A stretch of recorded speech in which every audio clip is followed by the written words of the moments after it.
Hoy vamos a estudiar las fuerzas que intervienen en los movimientos circulares, como es el movimiento de un coche que toma una curva o el giro de una tracción, como las sillas voladoras.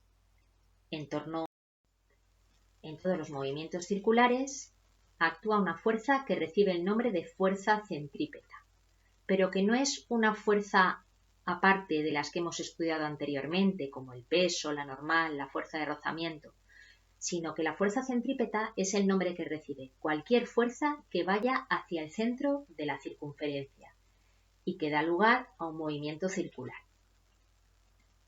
Entonces, si aplicamos la segunda ley de Newton a un movimiento circular, tendremos que la fuerza resultante, a la que llamamos fuerza centrípeta, es igual a masa por aceleración, y esa aceleración es la que conocemos como aceleración normal o centrípeta, que estudiamos en el movimiento circular, que va siempre hacia el centro de la circunferencia, haciendo que el cuerpo vaya cambiando la dirección de su velocidad. Como vemos aquí en este coche, inicialmente lleva una velocidad en una dirección, pero a medida que gira, esa velocidad va cambiando, y eso es debido a la acción de la fuerza centrípeta.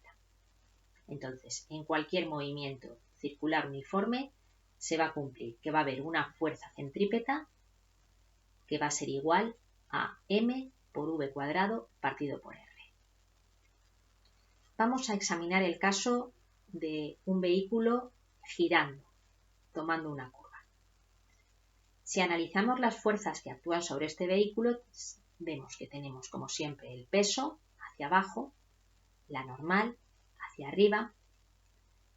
Estaría la fuerza del motor, que en este caso no la vamos a considerar porque se anula con la fuerza de rozamiento hacia atrás, ya que se supone que el vehículo lleva una velocidad constante en módulo, entonces la fuerza resultante en este eje sería 0, pero sí tiene que existir además una fuerza de rozamiento lateral.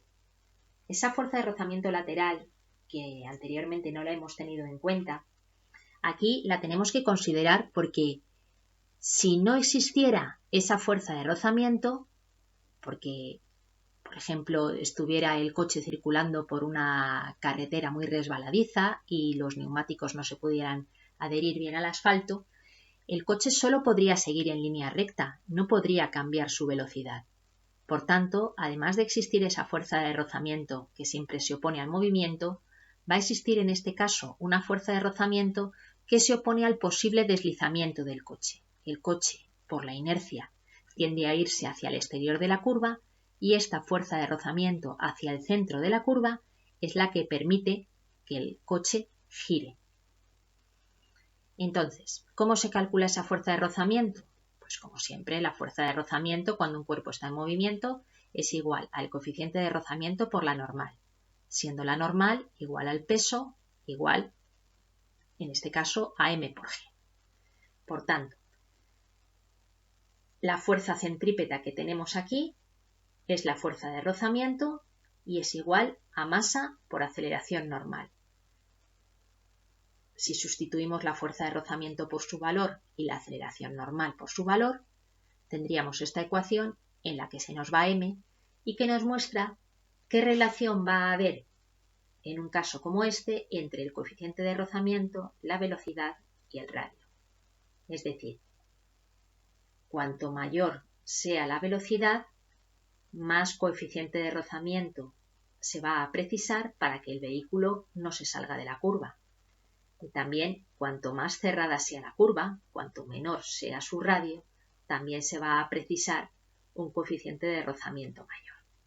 Entonces, esta expresión, que la deducimos aplicando la igualdad entre normal y peso y entre fuerza de rozamiento y fuerza centrípeta, nos permite determinar la relación entre estas magnitudes. Ahora vamos a ver un caso como el de las sillas voladoras, en la que un cuerpo gira en torno a un eje, describiendo circunferencias en un plano horizontal. Esto se llama péndulo cónico. Es un péndulo que describe un cono en su movimiento. No es un péndulo que vaya de un lado a otro, sino un péndulo que describe circunferencias y el hilo, como veis, va formando un cono con la horizontal. Entonces, si analizamos las fuerzas que actúan en este caso, tendríamos solamente dos fuerzas. El peso, como siempre vertical hacia abajo, y la tensión que ejerce el hilo sobre el cuerpo. En este caso no hay fuerza normal porque el cuerpo no está apoyado en un plano, está girando en el aire. Entonces, como estas fuerzas no están alineadas, la tensión la tenemos que descomponer en una componente horizontal y una componente vertical. Para ello, tenemos que conocer el ángulo que forma el hilo con la vertical, que coincide con el ángulo que forma la tensión también con la vertical. Y eso nos permite hallar esta fuerza T sub x, que al ser el cateto opuesto a alfa sería igual a T por el seno de alfa, y T sub i, la componente vertical de la tensión, que al ser el cateto contiguo al ángulo alfa sería igual a T por el coseno de alfa. Y ahora podemos plantear las dos ecuaciones. Por un lado, ¿cuál es la fuerza centrípeta en este caso? Pues la única fuerza que tenemos hacia el centro de la circunferencia, que es T sub x. T sub x se identifica con la fuerza centrípeta. Acabamos de ver que T sub x es T por el seno de alfa y la fuerza centrípeta siempre es igual a masa por aceleración normal, que viene dada por v cuadrado partido por m. Y por otro lado, en el eje Y tenemos dos fuerzas que tienen igual módulo y dirección, pero sentido opuesto, T sub i y P. Entonces, el valor de T sub i es igual al valor de P, porque el cuerpo no oscila verticalmente, no va ni hacia arriba ni hacia abajo. Entonces, estas dos fuerzas tienen que ser iguales entre sí. T sub i ya hemos comentado que es igual a T por el coseno de alfa y P evidentemente es igual a M por G.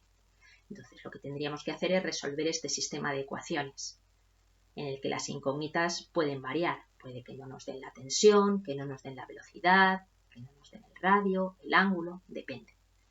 Pero en cualquier caso, la forma más fácil de resolver este sistema va a ser dividir la primera ecuación entre la segunda. Al dividir estas ecuaciones, fijaos, T entre T se nos va, nos queda 1, seno de alfa entre coseno de alfa sería tangente de alfa, y al dividir el segundo término de la primera ecuación entre el segundo término de la segunda ecuación, m se nos va y nos queda que tangente de alfa es igual a v cuadrado partido por rg. Es decir, vamos a tener una relación entre el ángulo que forma el hilo, la velocidad con la que gira el cuerpo y el radio y la gravedad. Según los valores que tengamos, podemos hallar cualquiera de estas magnitudes y luego sustituir si lo que nos piden también es la tensión. Tenemos que recordar unas ecuaciones que estudiamos para el movimiento circular uniforme y que vamos a utilizar también en estos problemas. Por un lado, para saber la velocidad lineal, sabemos que siempre v es igual a la velocidad angular, omega, por el radio. Y la velocidad angular en el movimiento circular es a su vez igual a 2pi partido por el periodo. Tened cuidado porque la t que aparece aquí, que representa el periodo, es distinta de la t que aparece aquí, que representa la tensión, aunque ambas se simbolizan con la misma letra, pero en ningún caso las debemos confundir.